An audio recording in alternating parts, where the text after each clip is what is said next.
you know, oh, hold on one second here. Sorry about that. So, that's, you need to consider that is make sure your horizons are not crooked because it's pretty obvious. All right. Yeah, hold on one second here, folks. I got to move this over here. Gosh. Okay. Number 9, boring or blown out skies. Your solution is go back on another day or replace the skies. You've got two choices. But you may have a beautiful landscape picture, but if your sky's all blown out, it really takes away from it. It's kind of boring and it's just not appealing. I mean, more than likely, nobody's going to buy that picture. Skies make a big difference. I can't tell you how many times I'll replace the sky in a particular landscape image, and I think the landscape image itself is strong, and I just replace the sky because, again, it was blown out. And the most common comments are, "Boy, I love the sky," or "Boy, look at that sky." I mean, what about the image? But they kind of think the sky is kind of cool. So skies do make a difference, and we've done webinars in the past about how to replace the sky. So if you've got a terrific image, other than the fact you got a blown out sky, well, you can replace it, or again go back another day when the weather is better. So we'll talk about wildlife. Mistake number 1: failure to review images.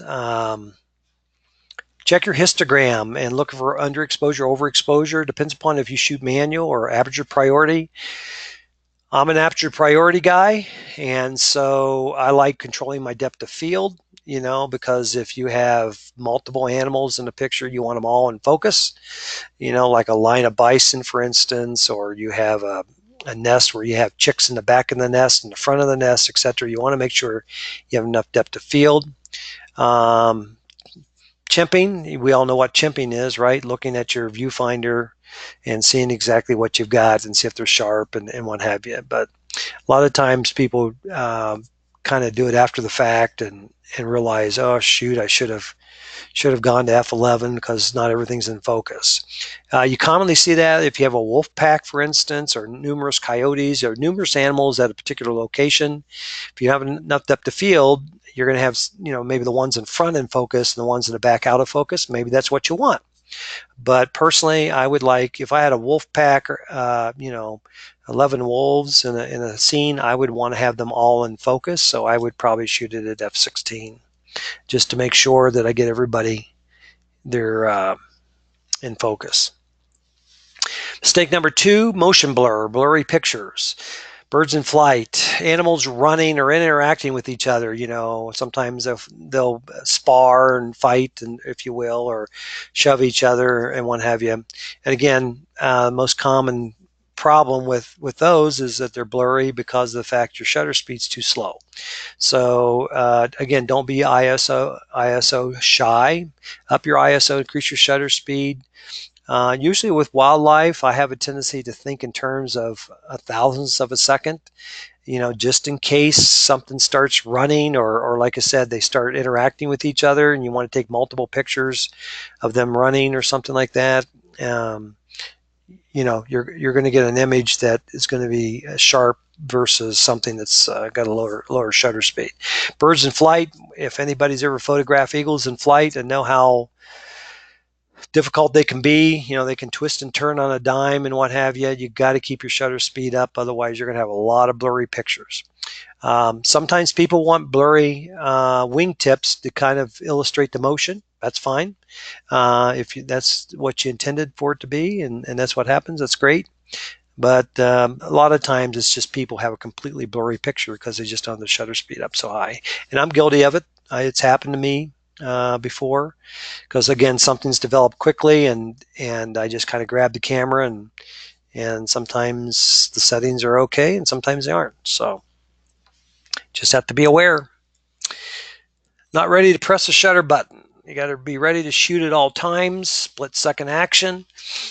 Anybody that's been in Yellowstone, I talk about having your lap camera, being ready to shoot, and those of you that have been there with me, you know that comes true a lot of times. A coyote runs across the road, or wolf, or something like that.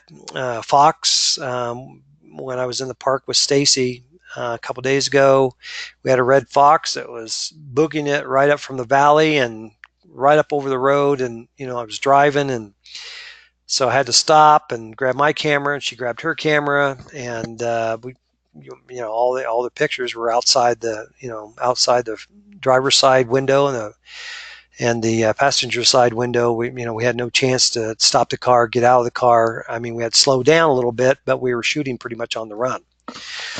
And talkative photographers, I can't tell you how many times I've been at a carcass situation, or bears are interacting with each other, and you got photographers, they all know each other, and they're all sitting there BSing, and all of a sudden the bear maybe stands up on its hind legs, if you will. And I can't tell you how many expletives I've heard where photographers have missed that shot because they're talking to other photographers. So what I usually do is, if I have a talkative photographer with me, I keep my eye on the subject, but just talk looking straight ahead. In other words, I don't turn to them and have a conversation, because you will miss stuff. And I've seen it a million times, and I've heard all kinds of expletives, that they missed the shot because they were talking. So happens, especially in a carcass situation where you get a lot of photographers sitting around and there's a lot of downtime. But things can happen all of a sudden, and you got to be ready to shoot. So see it all the time. Mistake number 4: depth of field is too shallow. I think I already mentioned that. There's that old adage of F8 and be there, and I shoot at F8 probably 99% of the time, all day. And then if I need F11 or F16 to get a whole bunch of animals in focus or whatever, then I'll change it, increase my ISO, make adjustments. But this is a common mistake, and it really upsets you when you get back and you look at your photos and realize, oops, not everybody's in focus. So again, I kind of start the day at F8 and kind of go from there. Not being patient. That's exactly why wildlife photographers are totally different than landscape photographers. Sometimes we sit there for a very long time, right? Anybody that's photographed eagle's nest knows that the eagle takes off and may not come back for hours, and you got to be ready, because when they come into the nest, they come in pretty fast, and you got to be ready to shoot. So patience is a virtue for wildlife photography, and I can't tell you how many people have come up to me that are landscape or portrait people or whatever, and they say, I don't know how you do it, because I don't have the patience for this. And I go, I understand, but it's something that you really have to accept and be aware of, and be willing to wait, because the rewards are great if you wait and you get that shot, rather than giving up so fast and not wanting to hang around. And again, sudden action. Wildlife are unpredictable. You never know what's going to happen, and sometimes like I said, something develops and it only lasts a second or two, and you got to be ready. Mistake number 6: not watching your surroundings. You got to be alert, scan the area, keep your head on the swivel, so to speak. And Stacy just told me when she was in the park on Saturday on her own, she stopped at the Lava Creek area, and there was, I think she said there were some elk there that she was photographing, and a car stopped and said, rolled down the window and said to her, she says, have you looked behind you? She goes, what do you mean? She says, there's a moose behind you. And sure enough, there's a moose in the woods, clearly photographable. I guess she turned around and goes, oh, there's a moose. And so she got herself a 2-in-1 deal. She got some elk and she got a moose.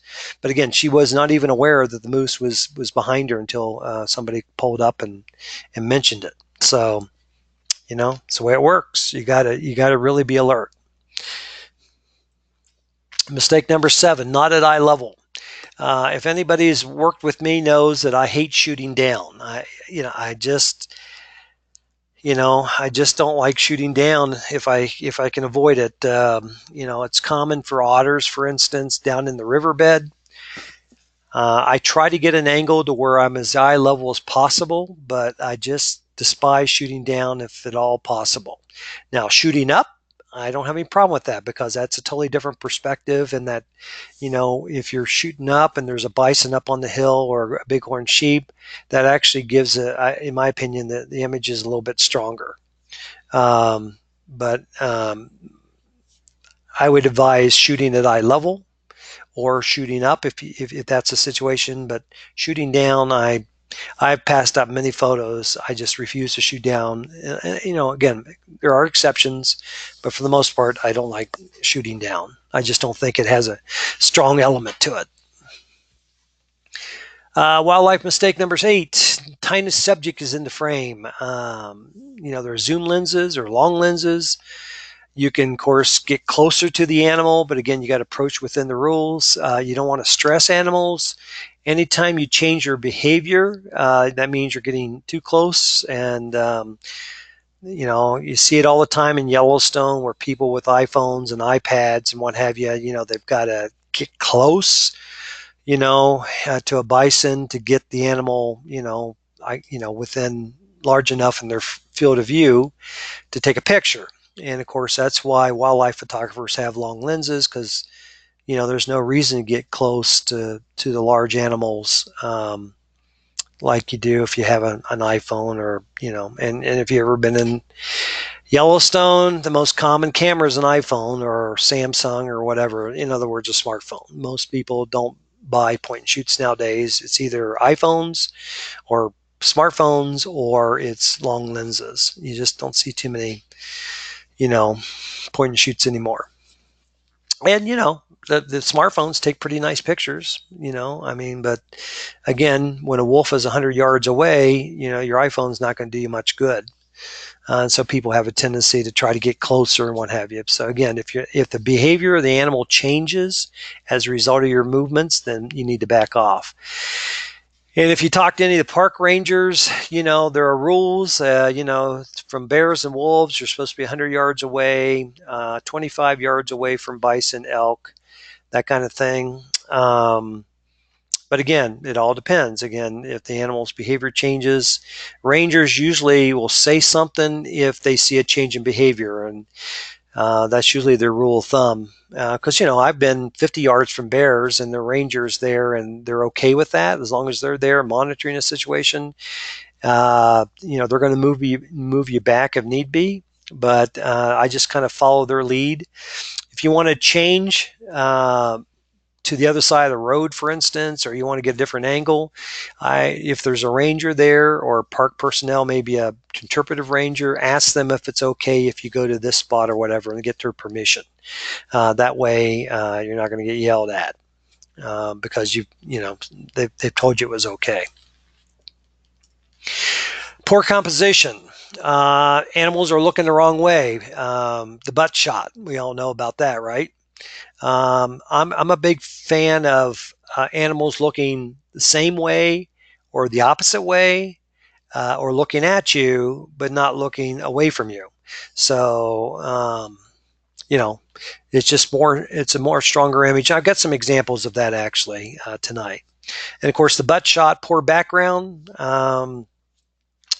When I was with Stacy a couple days ago, there's a carcass there's some fencing over to the left of the carcass. It's some fencing where they've fenced in so the animals can't eat certain plants. I don't know if it's research or whatever, but it's kind of like a wire fence. And the coyote was actually posed very nicely, but the problem was he was standing right in front of that damn fence. So I had to wait till he got out of the poor background in order to capture. Now, yes, I could have probably spent some time and take out the fence and what have you, but why not just wait till he gets out of out from behind, out in front of the fence. So again, watch your backgrounds.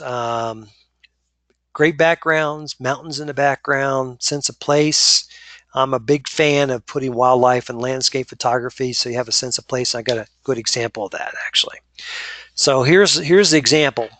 So everybody sees a picture of a bison. You see these on Facebook all the time where people kind of crop it and, there's your bison. You think, okay, that's cool. And you got the breath and all that kind of stuff. But I think a stronger image is when you got the animal in their landscape. So this is actually the original image. Don't you think that's a stronger image? So you've got this or you've got this. So this tells more of the story, right?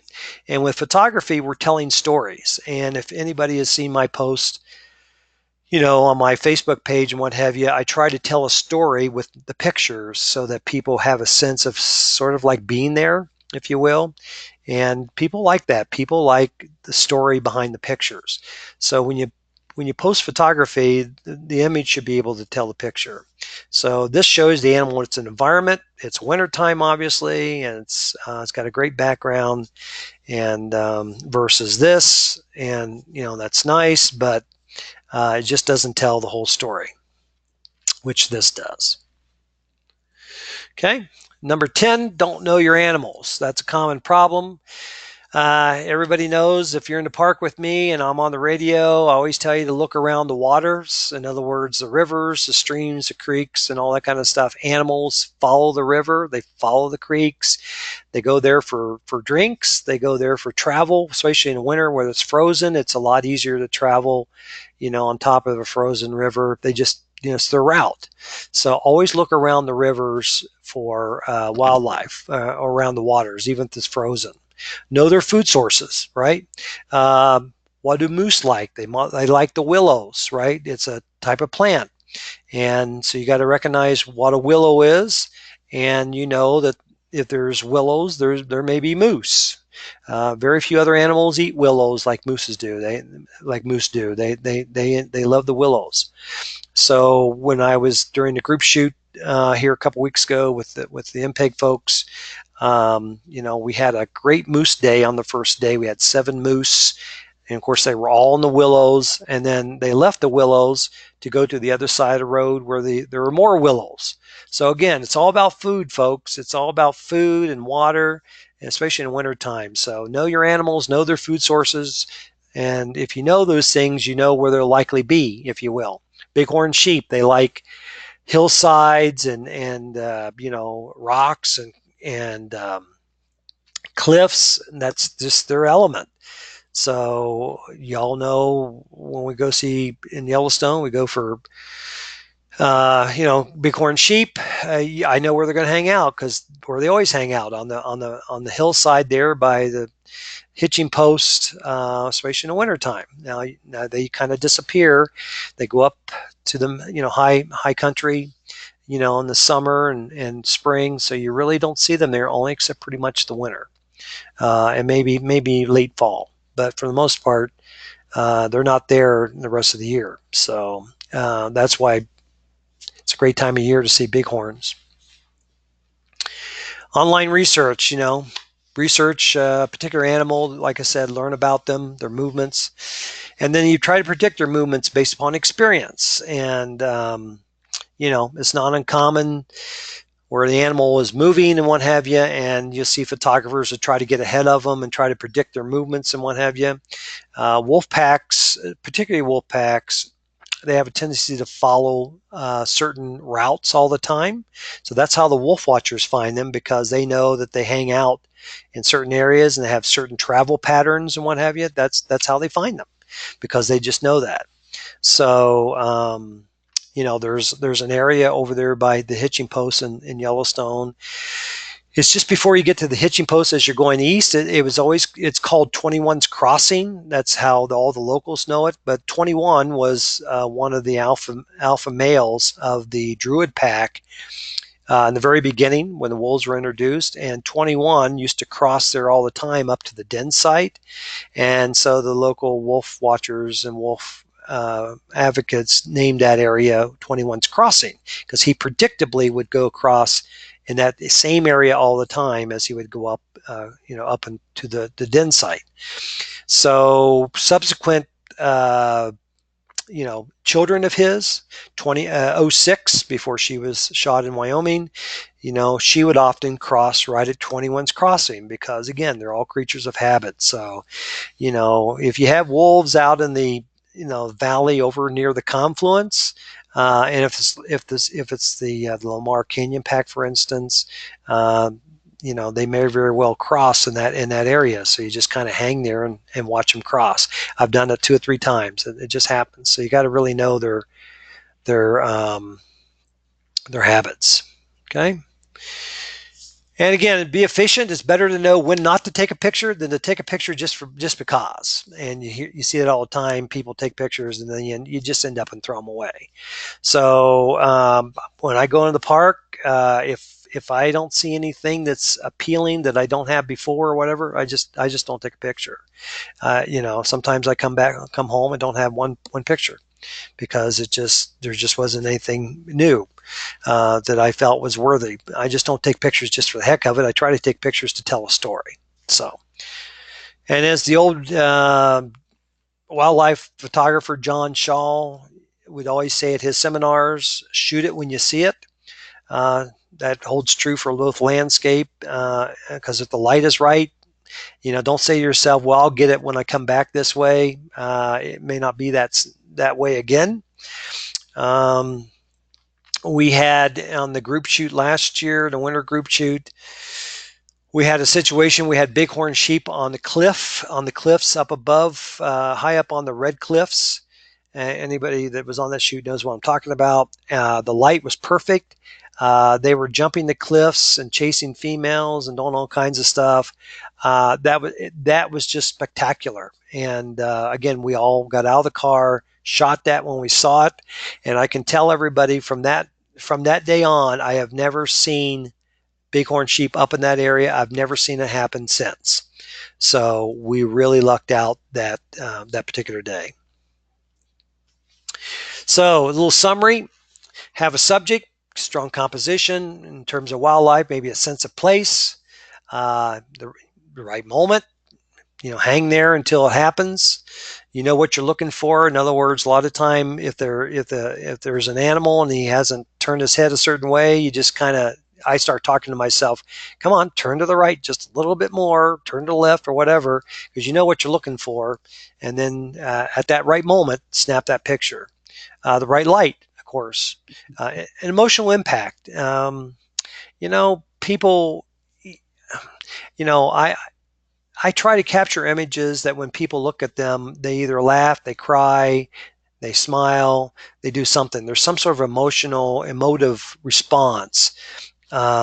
Just don't take a picture just to take a picture. Take a picture showing behavior or something, or a nice pose or something. Just something that when somebody looks at it, they go, "Oh, that's a nice picture." I think a lot of times people just snap pictures and they just don't really think about them in terms of later when you post process them, how it's going to be viewed by a viewer. And of course, number 6, clean up your images. Now, there might be a little bit of that tonight we'll talk about, but I'll probably do a whole webinar on that like I've done in the past because we've got a lot of new members. But it's so easy to clean your images up, and there's different schools of thought. I think sometimes people post pictures on Facebook with grass going through an animal's face because they don't think that's appealing enough for somebody to download their image and put it on their phone. People have told me that, and it's like, really? I post images because I feel like if I'm going to post an image, I want it to be such that it's an image that somebody would like to look at and perhaps purchase. In other words, I don't post bad images just because I'm afraid somebody's going to steal my picture. My pictures average about 150 kilobytes in size. So look, if they can make a 16 by 20 out of that, that's great. I mean, good for them. Any questions or comments? All right. So that's just a little overview before we get into the post-processing. Let's see if I got anything here.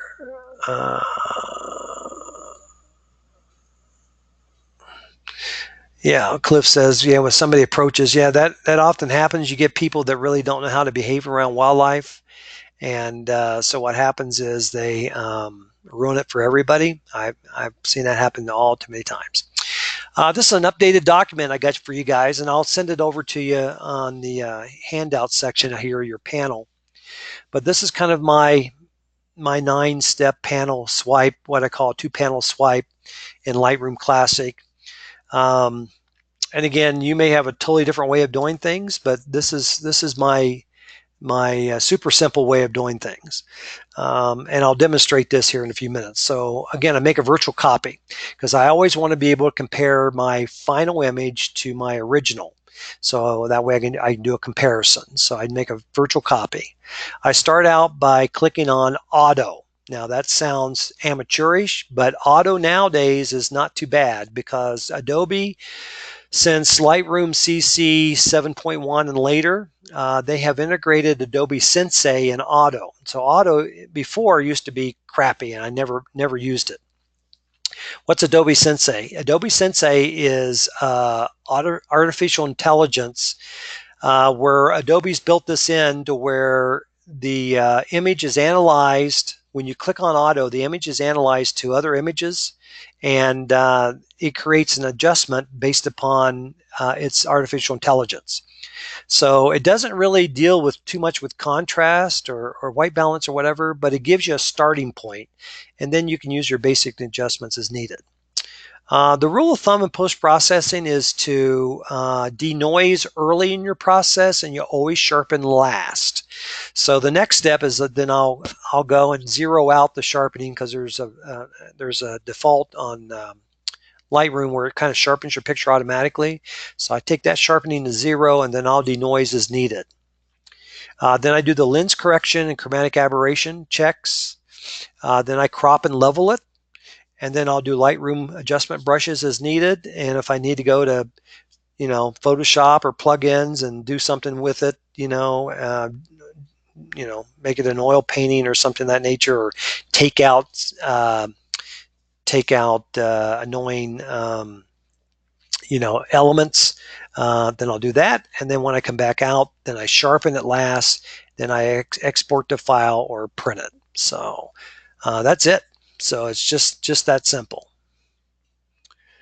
Okay. And again, I can throw this document at you, and you can use it as a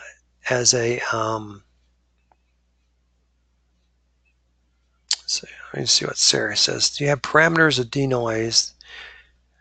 Good question.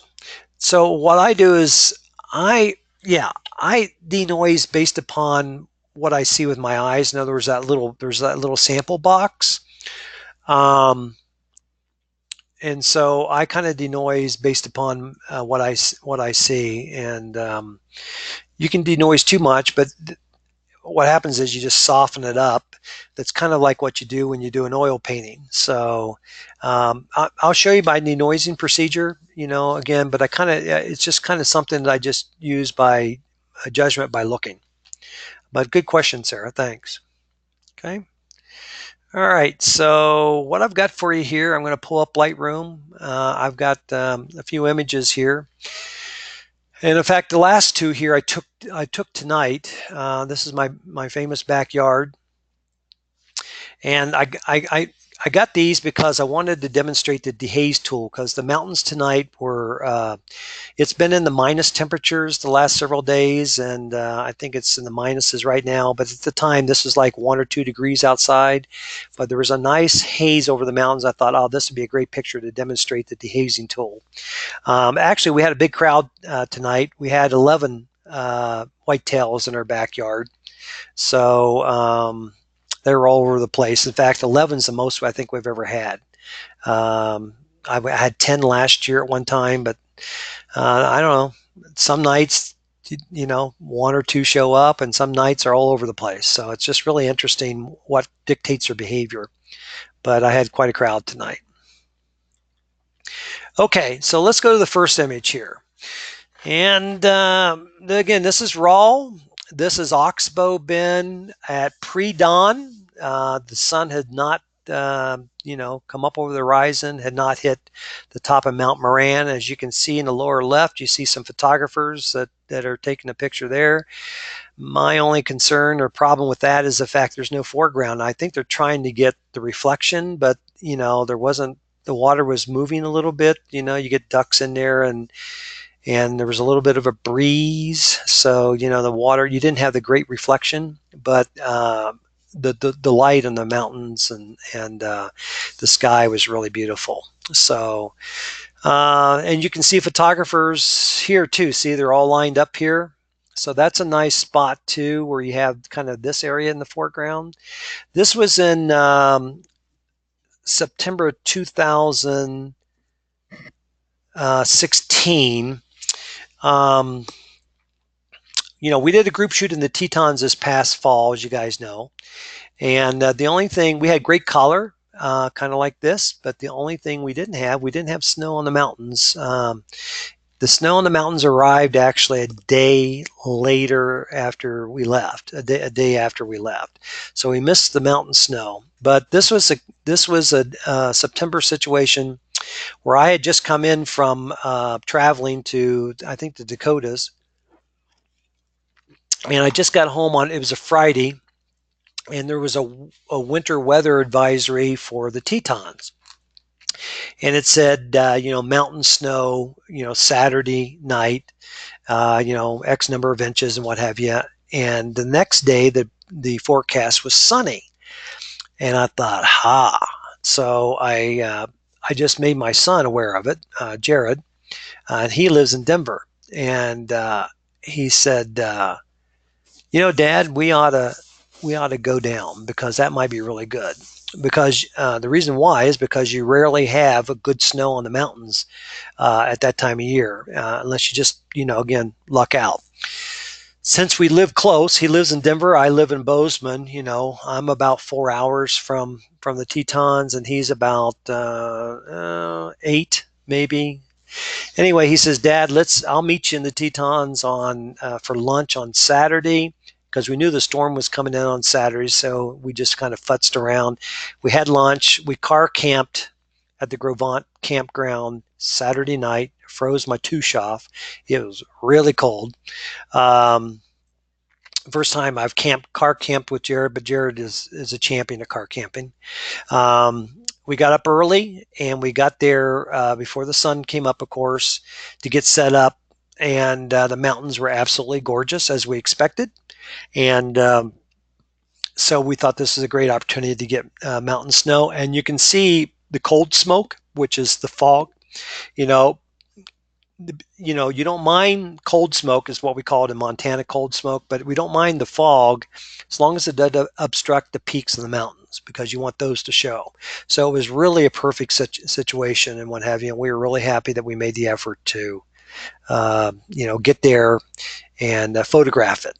I was told because I had to go down the later that week to a trade show in Jackson Hole, and I was told by a photographer when I went down later that week that by Monday, now again, this is Sunday morning, by Monday it had gotten warm again, and all the mountain snow was melted by Monday afternoon. So we really did the right thing by getting down there, when the time was right. So anyway, this is probably the prettiest color and sky and pre-dawn picture I've ever gotten at Oxbow Bend. So what are we going to do about this? So let me get rid of this panel here.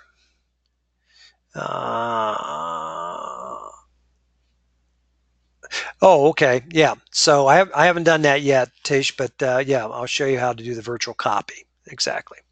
So I'm going to go ahead and get rid of this panel so I can work with Lightroom here. Okay, so the first thing I do, again, this is the original file, and I right click and I go to create virtual copy. See that? So I'm going to do that. All right. And you can see down here, there's a little, in your film strip, there's a little dog-eared image, and that shows you that that's a virtual copy. So my original is here on the left, and this is my virtual copy. So now I'm going to work with my virtual copy. Okay. Does that answer your question? All right. Okay, so now I'm going to go to the develop module. And again, just like you can start out. Now, I typically have my camera set for daylight for white balance because it's raw, so it really doesn't make any difference what you have set in your camera. But if you want to start with white balance, that's fine. You can play with these settings. This is daylight, which warms it up a little bit more, so that's nice. You can stay with as shot. That's fine. There's cloudy, which will warm it up even more.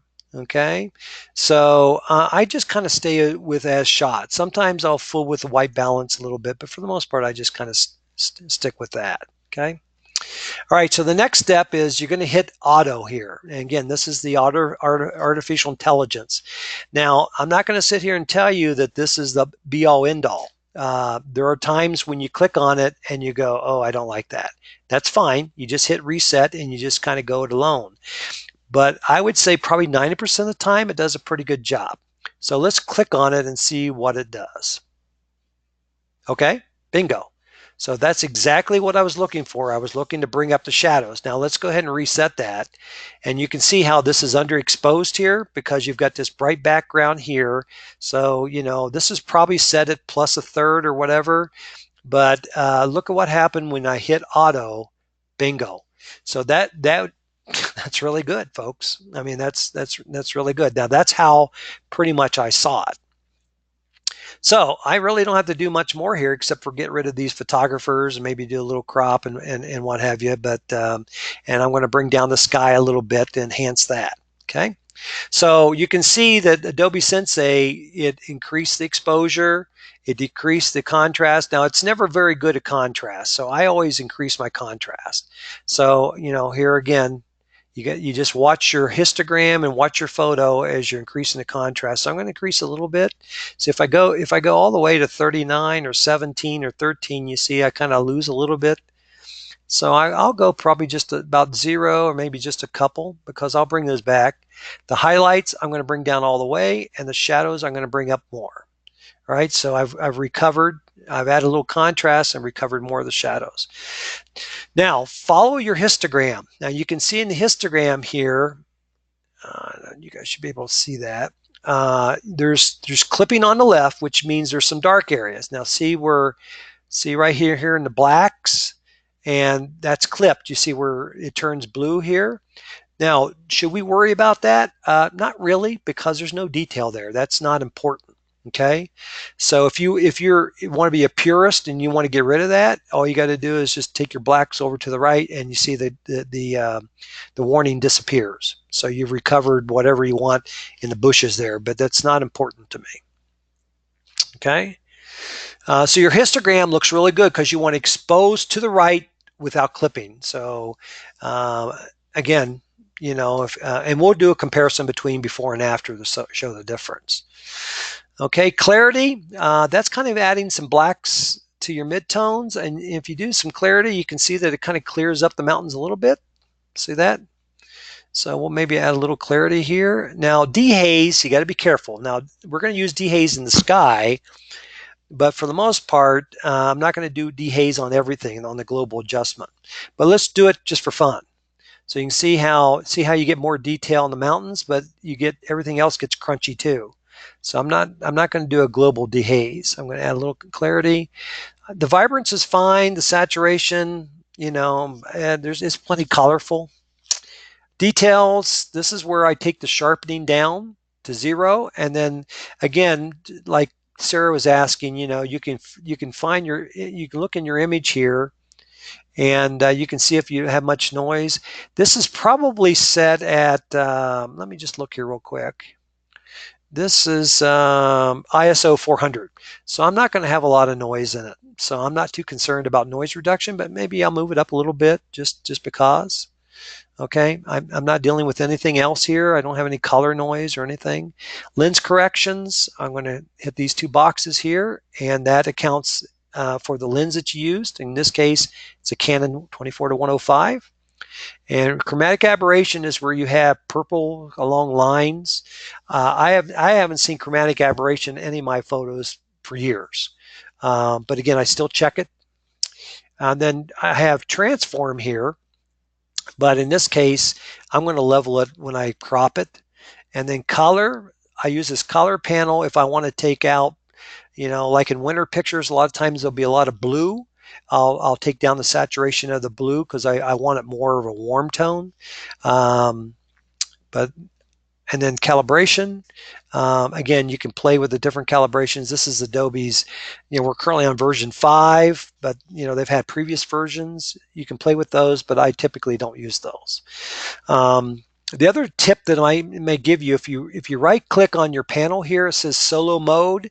If you're not in solo mode, go to solo mode, because what happens is when I open one panel, see how the other ones stay closed, and I open the next one, see there's only one panel open. If you don't do solo mode, then you're going to have all these panels open and it just becomes difficult to manage. Okay, so that's another little tip, is right click in solo mode. And then also on custom develop panel, you can actually determine which ones you want to see, and then now you can adjust the arrangement so they're in the right order. So you can play with that based upon your workflow. Okay. All right. So this time we're going to crop it. All right. So I'm going to make sure it's level. So it's just off a little bit. I had a tripod with a leveler, so in my opinion, it was probably off just a hair. Now we can probably cut these guys off to get rid of these guys, but I kind of like the mountains on the left side. So I'm just going to leave it, like a little bit of color there. So I'm going to leave that there. And then on this side, just move it up a little bit here. All right. And looking at my grid here, you kind of want a third, a third, a third. So a third of the foreground, a third of your midground, and then a third of your sky. So that looks pretty good. All right. So does that look level to everybody? All right. And if it doesn't, let me know, but I think that looks pretty level to me. Now you're probably wondering, what about these photographers? Well, I knew they were in the picture, but I knew I can always get rid of them. So how am I going to get rid of them? Well, we'll show you here in a second. So another thing I would want to do here is, I think my sky is a little bright. Now this is probably the way it looked, but I think if I bring down my sky, so I'm going to use the gradient filter here. All right, I'm going to turn on my mask so you can see what's happening here. So down in the corner it says show selected mask overlay. So where you see the pink, that's where the effect's going to be. All right, so I kind of want to affect the sky and maybe about half of Mount Moran. All right, so you can see, again, click on the mask, you can see where the effect's going to be. All right, and then I would bring the exposure down. I think my sky's too bright. So I'm going to bring the exposure down here. There you go. See there? How pretty is that? See, now you can move this down. You can see the effect. See how but we don't want that. We want right there. So we'll bring down the exposure in the sky here a little bit. All right, not too much. Now, what happens if there's an effect that you don't want? In other words, maybe I don't want the effect here. See, there's a little bit of pink there, right? There's the effect. All right, so you can go to the brush tool and you go to erase, and then you can actually erase the effect here. See, so I can get rid of, so you can see the effect it had in the cold smoke here in the mountains. All right, now I'm going to be sloppy here on purpose, and then I'll show you what to do. So I want to get rid of the effect there. All right, everybody good with that? All right. So then I'm going to add the effect back. Let's do this. Then because what happens is, if you don't do this, you'll see how you're adding the effect back. See, just to demonstrate that. Okay. Everybody good with that? All right. So let's do this. Let's start over again here. So we'll get rid of that, and we'll start over again, just to show you. Again, take it down. Our sky is bright, and I don't want to affect too much of the mountain and the cold smoke. So we'll do that. Bring this down. So let's get rid of this mask so we can see what we're doing here. Okay, there you go. And so you can control dehaze. From this point on, you can add saturation if you want to increase the pinkness or the blue. You can do that. You can dehaze from this point, see? But when you add dehaze, you start adding noise. So you got to be careful. All right. All right. So we brought down the sky. Now what we got left here are the people. Now if you want to, you can take in another adjustment brush and do the exposure. And if you want to increase the exposure of your trees here, just to make them a little bit more pronounced, you can do that. See that? You just add a little bit of light there. Yep. You can do the same here with your foreground if you want to just add a little bit of, increase the foreground here a little bit. There you go. Okay, and again, if you do your overlay, you can see where I've added the effect here. See, if you don't want to miss anything, you kind of do that. Okay. All right. All right, so now we got to get rid of these people.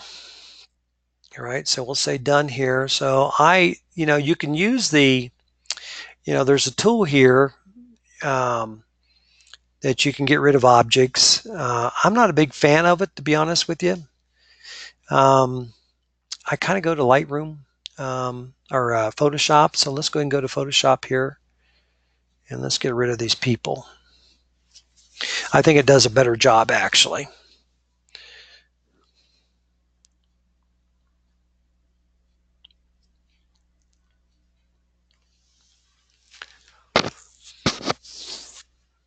I have a lot of plugins, so my Photoshop launch is slower probably the most. On my laptop, I hardly have any plugins, and it loads up like in seconds. So we're going to get here to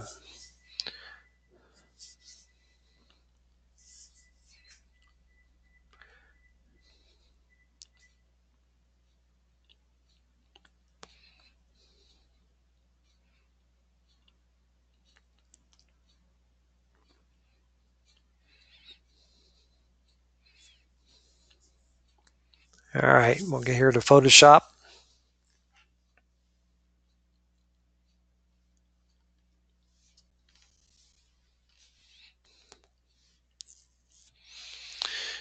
All right, so mine defaults to the healing brush. That's my buddy. The healing brush and the clone tool are the things I use the most in Photoshop for the most part.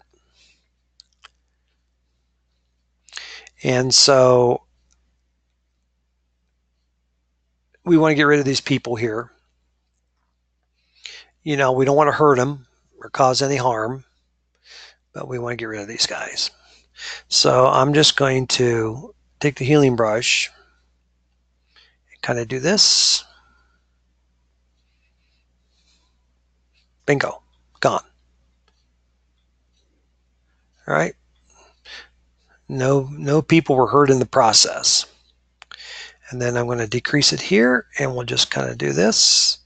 And I tell you, the healing brush does a really good job nowadays of get rid of people and objects and stuff.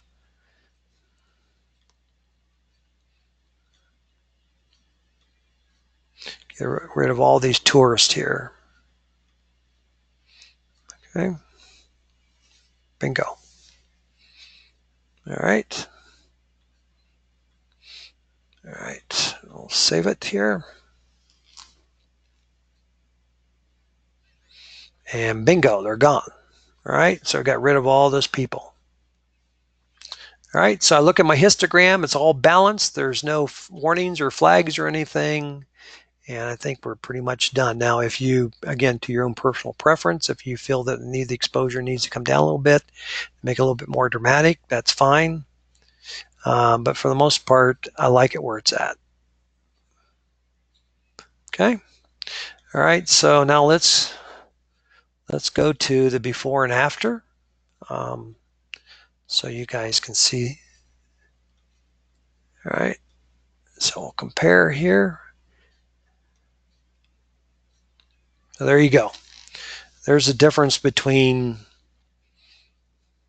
the original raw and the final picture.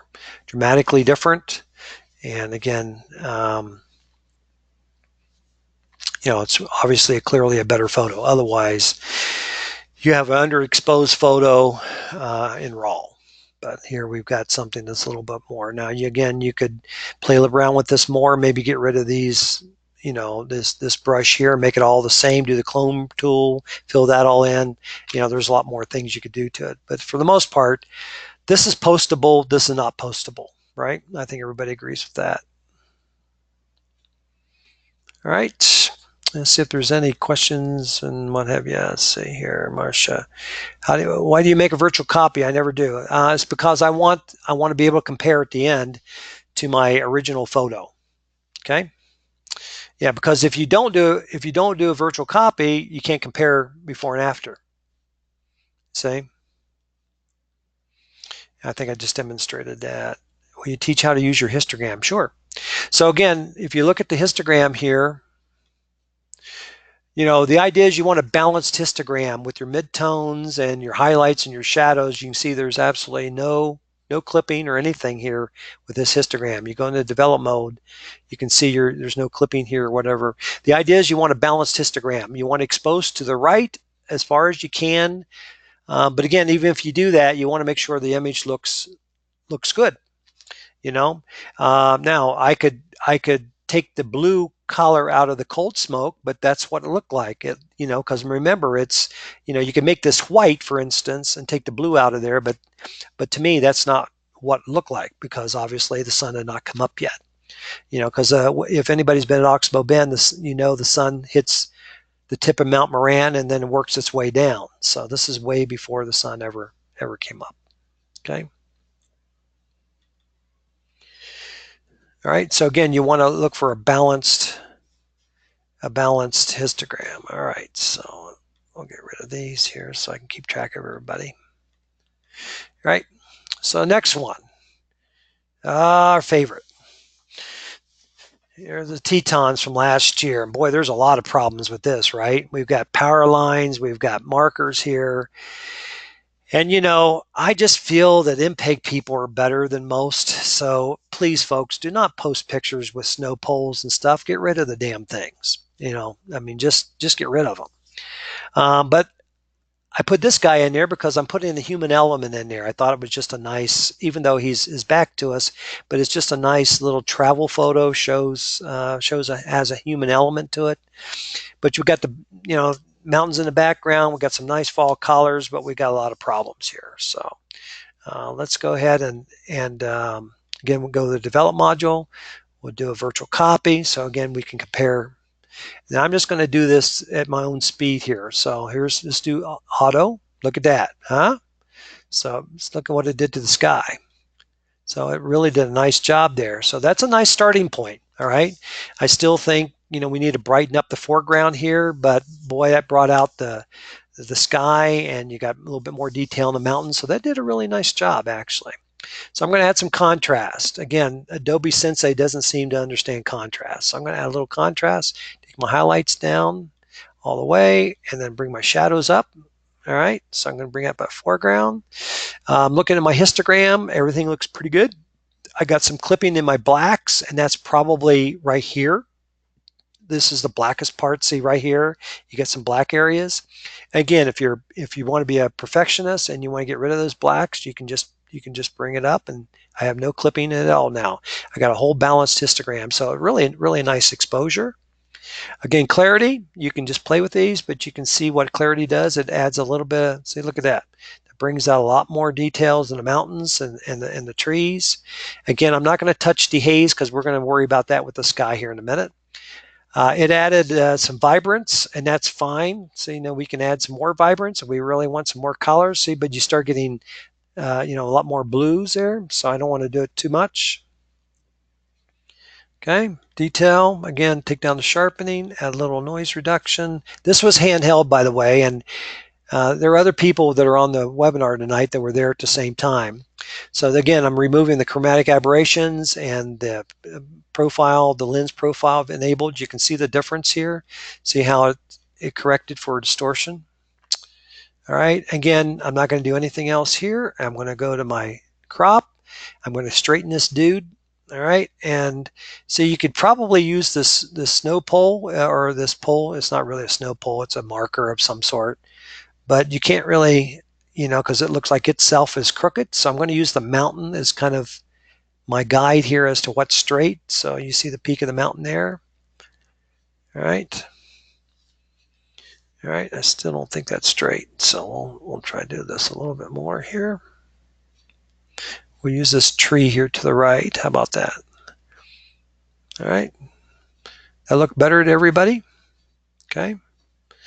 So we'll zoom in here a little bit, and you can see our guy on the bike there. You can see some power lines in the background and that kind of thing. All right.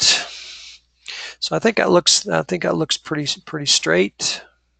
How's everybody feel? Everybody feel like that's straight?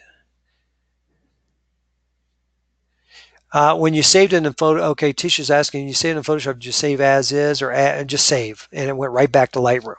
Yep. Okay, so we got a few things we need to do here before we go over to Photoshop and get rid of this crap. All right. So here's another little paranoia about me. I just noticed this, so I'm gonna go ahead and undo the original here. When I have road photos, I like the edges. I like the road to come out of the edge, instead of something like this. You see what I mean? So you have something like this. You kind of have this. I kind of like. I don't know. I'm funny about that, but I just like it to kind of go from the edge. I think it's a better composition, something like that, because it looks like it's leading you right into the picture, and it feels complete. I don't know if anybody feels the same way, but that's how I kind of like try to compose my roads to where they kind of come out right out of the corner, if that makes any sense to you. Okay. All right. So again, I think it looks pretty. I don't know if I've screwed that up by doing that, but let's do this here. There we go. Now again, if you want to follow the same rule, I could do this, right? And do this. So you can compose it. But the problem is, see it's okay. But what I don't like about that, even though the guy's in the rule of thirds, but I like this color. So I'll just keep it to here. Okay. Move it over a little bit. Again, it's all personal preference, but there we go. Okay. So the next step here, we're going to do the sky, use a gradient filter again.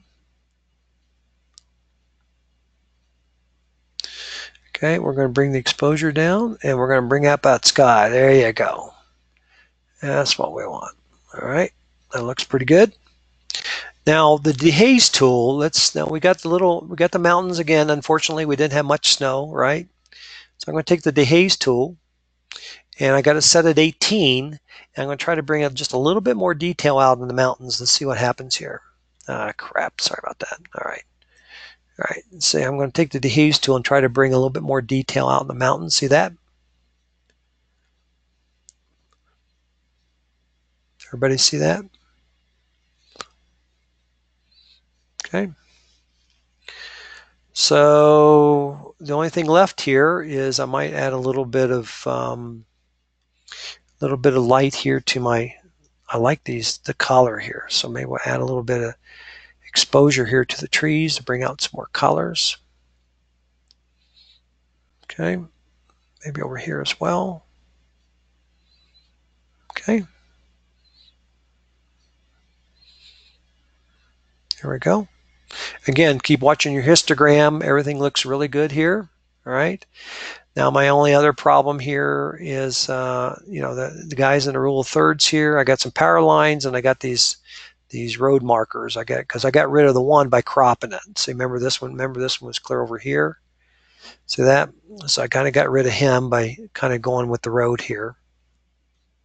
So I don't have to fool with him. Okay. Oops.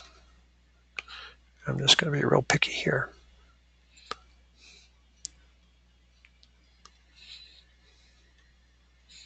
Okay. All right, now we'll go to Photoshop again, and we'll get rid of these. Signs and the power lines. Again, I know it's part of the picture, folks, but nobody wants to buy a picture with a stop sign in it or a snow pole or whatever.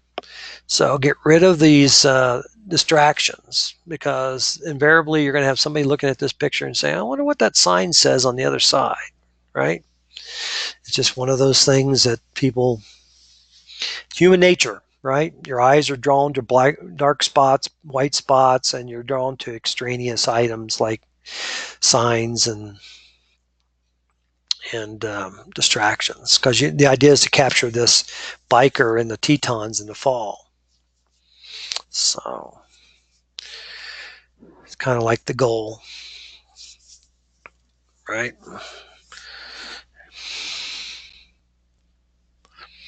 So again, the point tonight is to give you just a different perspective on things, and maybe you're doing, too much, maybe you're doing too little. I don't know. All right, so we'll wait till it loads here, and we'll do the healing brush again, and we're going to take out a couple things here. All right, so the key to the healing brush is to make sure it's a little bit wider than your topic. So here's a power line. So I'm just going to take this power line out. Now I know hardly anybody can see it, but I can see it. I'm going to take out this pole. All right. I'm going to take out this log, which is part of the pull out here. That way that's just not a half a log, just doesn't do anybody any good. All right, so let's see what we can do here. So I'm going to make my brush just a little bit bigger than my object and see what happens here. Bingo. The spot healing brush in Adobe has gotten so good, it's remarkable. It really is remarkable. So I don't have any other, well, I got one other distraction here. Looky here, here's another pole down here that I just realized. Let's get rid of that. There we go. Bingo. And I don't like this in the road, this white mark. Let's get rid of that. So let's get rid of any of these things that would catch your eye. All we need is a grizzly bear come running down the road towards you, right? All right. That would make a great photo. All right. All right. And then save, and bingo, your distractions are gone. All right. So now let's do the comparison and see what we've got here. So here's a before and after, and we'll compare here. Bingo. What a difference, huh? And again, you can size the photo to anything that's you want to print by. But look at the difference in the mountains, look at the difference in the sky, the distractions are all eliminated. It's just a much better photo. So again, folks, don't post pictures with snow poles growing out of the back of a bison or anything like that. Just don't do it, because it's obvious, and there's no reason why you just can't just take it out. I mean, that's, big difference. All right. Everybody good so far? All right. Let me see if there's any. Feel the same way. Let's see. Marcia says feel the same way. How about the log on the right? Yeah, I got rid of that log. How'd you get rid of the black top of the trees when you darken? Oh, you could just use that erase. You can use the erase tool, and when you do that effect, Susan, you can do it that way if you want. I take way too long, Marcia says. That's great. Yeah, great info, Mark. I have to run. All right. Yep, I'm recording this, so no problem, guys. All right, another one here real quick. So again, virtual copy. This is the moon setting in Lamar Valley here. This is from the recent group shoot. Again, single exposure. I think it was set at probably 0, maybe minus a third exposure. But again, let's hit the auto and see what happens. Bingo. Not bad. So again, I'm going to reduce the exposure a little bit more to bring the moon out. See that? Add a little contrast. All right. Take down the highlights the whole way so we can get our moon shown here a little bit. Now we can bring up our shadows a little bit, because you can see where the sun is coming up. This is a sunrise, a moon set. You can see the sun is strafing the trees here. And we'll come back to that in a second. Clarity, you can fool with clarity and see if you can see how it adds a little bit of blacks to your midtones. Your vibrance is fine. Again, take down the sharpening, increase the noise reduction a little bit. This is pretty good. Lens corrections, composition, and again, I'm a rule of thirds guy, so we'll put the moon in the rule of thirds here. All right, the intersection here. Just wish there was some elk on the mountainside here. That'd be kind of cool. All right. So the next step, everybody, I'm going to zoom in here a little bit so everybody can kind of see the detail. So you can see the moon is just setting here. So I'm going to do the gradient tool, take down the exposure a little bit and enhance my moon. Again, I can bring this down even more, right? Just whatever your preference is. All right.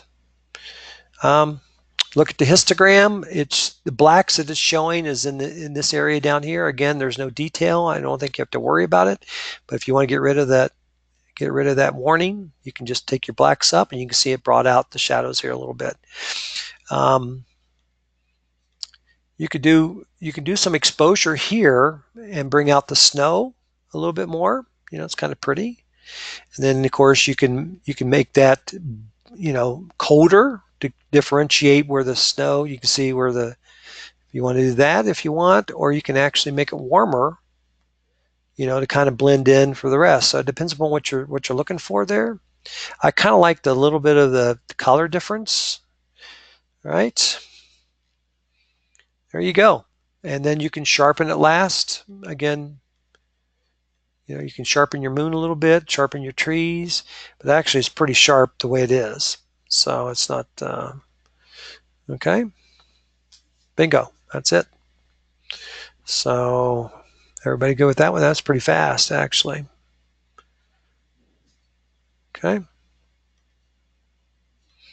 That's a pretty picture. So let's do the before and after. So just to, again, show you, this is my original. And again, like I said, I do the, virtual copy, excuse me. Sorry, guys. Well, come on, Mark. Here we go. And then compare, so big difference.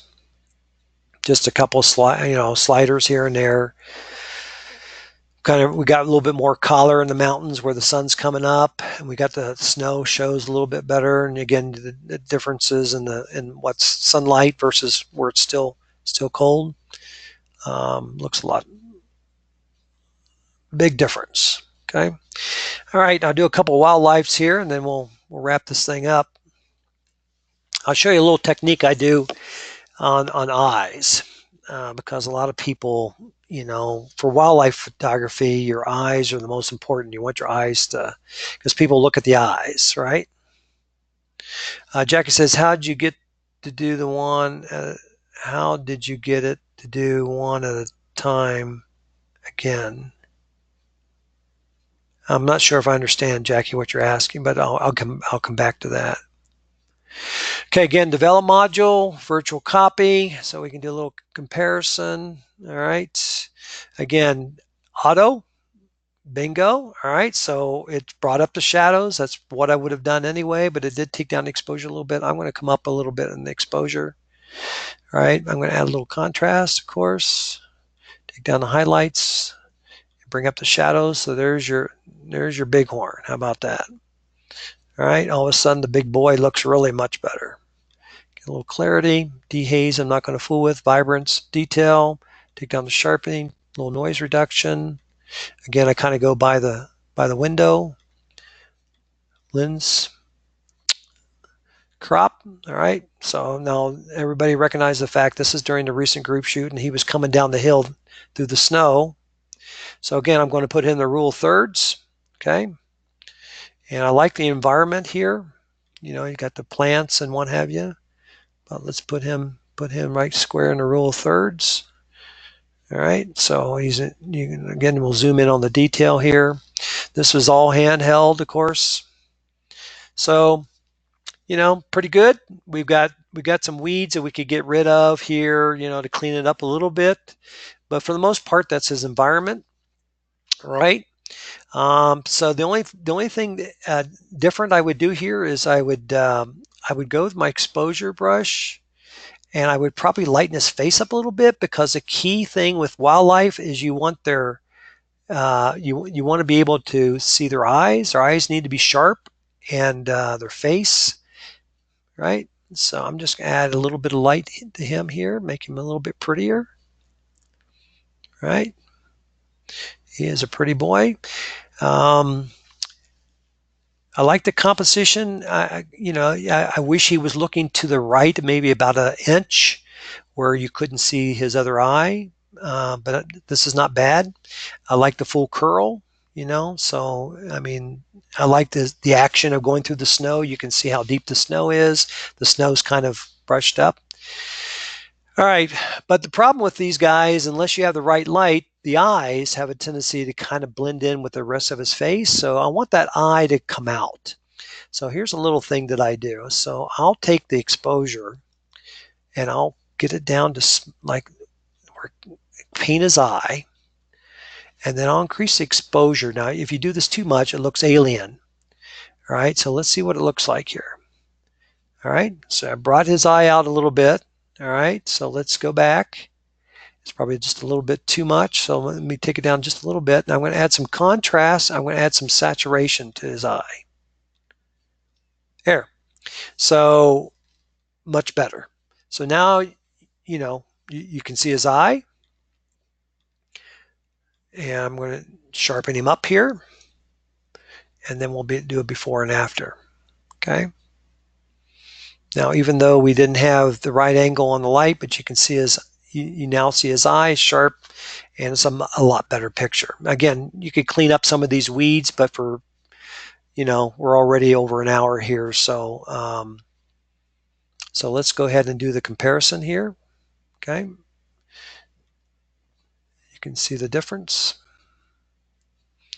All right, so again, bingo, compare. There you go. Much better picture, right? You can see his eye. His eye's got more color to it. His eye is sharp. In the other picture, he's in the shadows, even though this is exposed probably at +1, +2/3. But again, with RAW, you have the ability to bring out those shadows and stuff, and you just have a much better picture. So let's just go ahead and click on this, and you can see the difference. You wouldn't buy the one on the left, but you would buy the one on the right, right? Let's just be honest. Okay? How about that? Pretty cool. Yeah. And again, just like Marcia said, it's common for people to just do too much. Another quick wildlife photo. Everybody remembers this one. This is our two bison that were battling. We got a lot of background noise here. I would take all of this out and make this completely all white, because again, I don't want anybody looking at this saying, what is that up there? Is that a tree, or what is that? I would take all that out again. So we'll just try to do this pretty quick here. So again, make a virtual copy, go to basic, hit auto, bingo. Look at that. So I'm going to bring up the exposure a little bit. I'm going to add some contrast, take down the highlights, open the shadows so we can get these big boys to look a little bit better here. Add a little clarity. I'm not going to touch the dehaze, the vibrance, saturation, not necessary. Again, do a little denoise here if need be, a little detail. Click on the lens corrections, composition. All right, now I did pretty well trying to keep these guys in the frame, but I'm going to try to do equally. So I look at their butts and try to give equal space between the butts. All right. And I'm going to make this more into a panorama type of thing. So I'm going to open this up, bring this up here. And I'm going to bring this down here. All right. See, I got them in the rule of thirds here, right? So again, I got about the same distance between the two butts. This might be maybe go over there a little bit more. All right, bingo.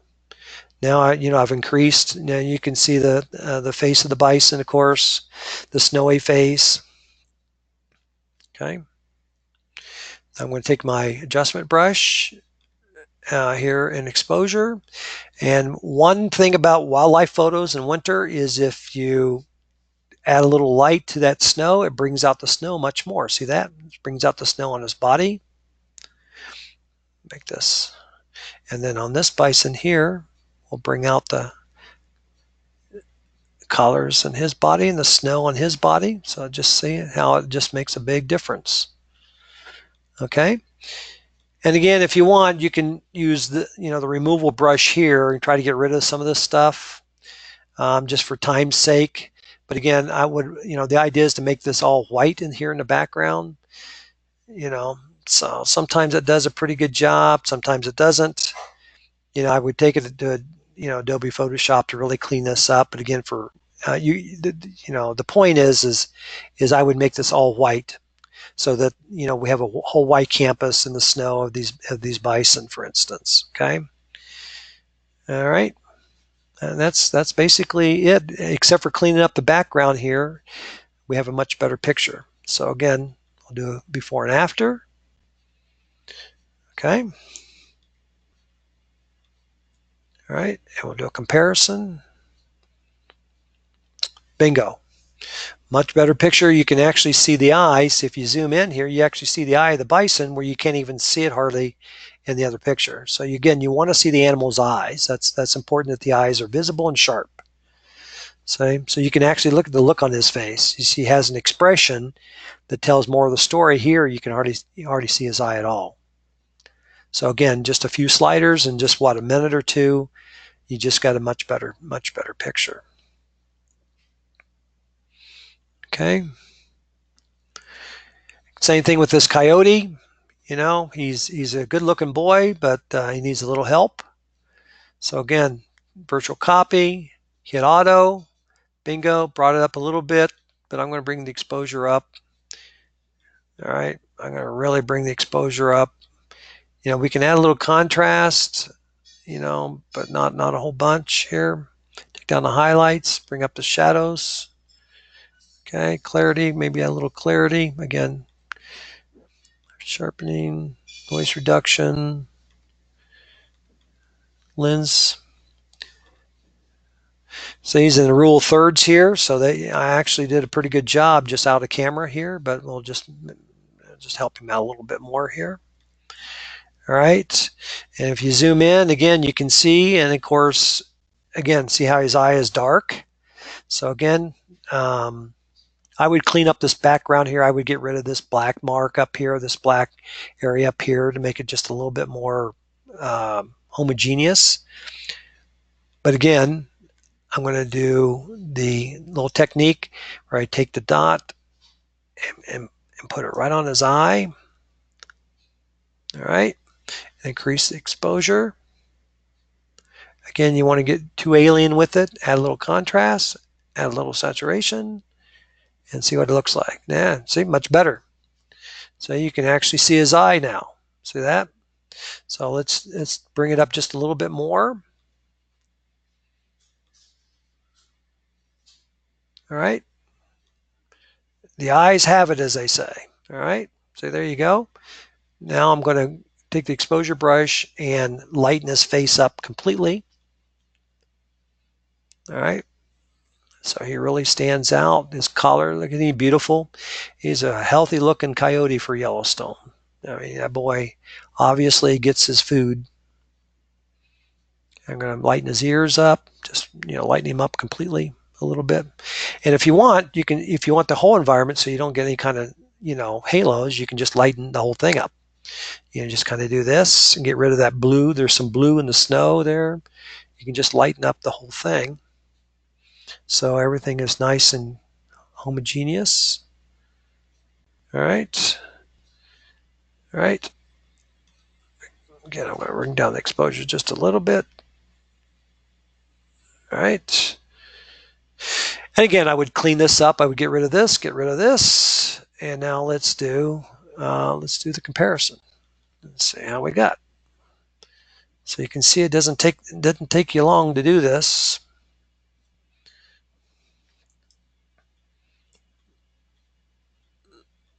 Oh, sorry guys. Come on, Mark. There we go. All right, comparison, bingo. Now let's just again click on the eye so you can see, look at the difference. See? So that little technique on the eye really works. Again, you don't want to do it too much because it looks silly, but here you really do bring out the color in the eye, and much better photo, no question about it. And you can see how we lighten it up and everything, it just looks good. All right, so just to show how quick it is to really do this.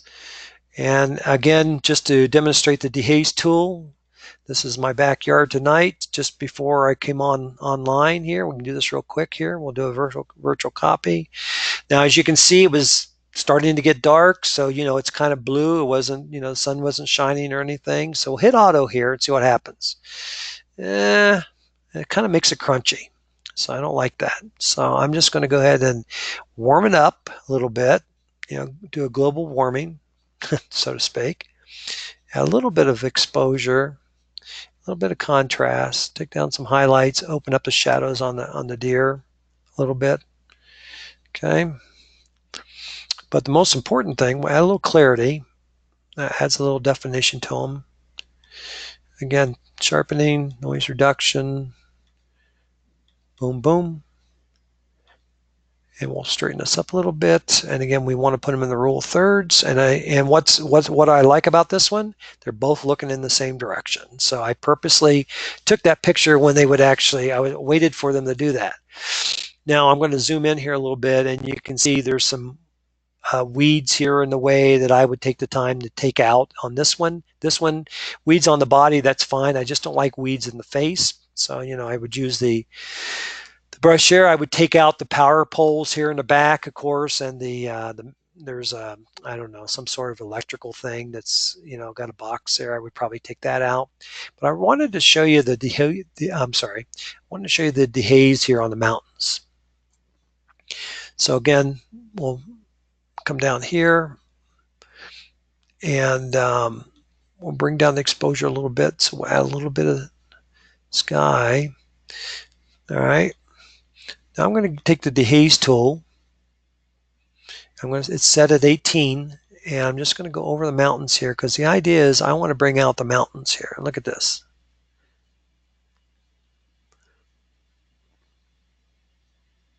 See? Now again, you're not going to get picture perfect because there is a lot of haze there. Now you can add more dehaze and see how you're bringing out the, and you can see where I'm going to have to get the erase brush and erase this here, because I got a little bit overstepped my boundaries here. Okay. Now, because you use the dehaze brush, and maybe you think the mountains are too blue, even though that's what they look like, because the blue sky, you can always take your desaturation down, and you can see you can take out the blue, a little bit of the blue, so it's not too blue. So you can do a lot there. And then if you want, again, you can go to the haze tool and bring out the mountains a little bit more. Okay. And then if you want to go back and do the dehaze tool again, you can just grab it again here and create another dehaze layer, and just work with it. The point is, I want to bring out the mountains a little bit more than they were. Okay. Again, you can sharpen it here last. Sharpen the deer, the grass. If you want to lighten up the foreground, you can always add a little exposure to the foreground, to kind of lighten everything up. So it actually looks white because it is snow. We've gotten quite a bit of snow here lately. All right. And let's do the comparison for the last one here. Again, the point was to illustrate the haze tool there, especially for mountain pictures, because a lot of times you have haze in the mountains, so that way if you take pictures here when you're on a group shoot, you can So again, this is the, oops, wrong one. Sorry about that, guys. Jeez, I like these guys so much. All right, let's do this. Bingo. All right, on the left before and on the right after. You see how you brought out, I brought out the mountains, brought out the foreground. The deer look more natural. It's a little bit warmer, etc. So big difference just in a few minutes to make your picture. And again, you could take out the power poles and you could take out the fencing if you want, but I kind of like the fence there. It's something in the foreground. Okay. All right. Sorry about the hurry on the last few, but again, I think you guys get the gist. Um, let's see here, Jackie. In the boxes on the side, how is it just one and the other? I think you said right click on. Oh. You're talking about, yes. So on the develop module, you just put your cursor here and just right click. You just right. Oh, I'm sorry. You're talking about the solo mode. Yeah. So you just right click and it says solo mode, customize develop panel. Yeah. So you just put your cursor here and just right click. So again, you want solo mode. Okay. So what version of Lightroom are you using? The latest version, 8.1. 8.1, Roberta. I stay up to date. All right, good. I'm glad you learned a lot. Could you please show the 8-step develop module list again? In fact, I'm going to send it to you guys here in a second. Yeah, the I part is awesome. Yeah, exactly. Yeah. So, okay, so let me send you guys, I'll send everybody, and I can email everybody if anybody else wants it. Most of you guys are still here, believe it or not. Thanks for hanging around. All right, so I'm going to drag this 9-point thing here. And if you look on your panel, down under handouts, you should see the PDF there now. And if you click on it, it'll open up and then you can save it to your desktop. Let me know if everybody is able to do that. I did record it, yes. Actually, I forgot to start recording it till after a few minutes, but yeah, it'll be recorded. The bulk of it is recorded. Yeah. So again, did everybody get that in your handout box, the workflow? It's a PDF. Again, if you just click on it, it'll open up to your desktop and you just save as or whatever you want to do and save it to your desktop. And you're all set. Okay. Got it. Cliff's got it. Yep.